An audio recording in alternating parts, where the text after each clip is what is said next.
দেখো দেখো বাপ বেটার অবস্থাটা দেখো। আর যাই হোক, এই লং জার্নির মধ্যে ওরা এইভাবেই সময় কাটাচ্ছে ট্রেনের মধ্যে। আমি ভিডিওটা করছি, ওরা জানে না। আমার কাছে সমস্ত কিছু আমি স্মৃতি করে রাখতে চাই আর কি। আমার এই ছেলের বেড়ে ওঠা সমস্ত কিছু আমি মানে খুব ভালোভাবে উপভোগ করতে চাই বা করছি।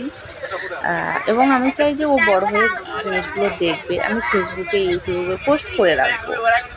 আমার ভিউয়ের দরকার নেই, আমার স্মৃতি হিসেবে রয়ে যাবে, সেই জন্য। ধন্যবাদ।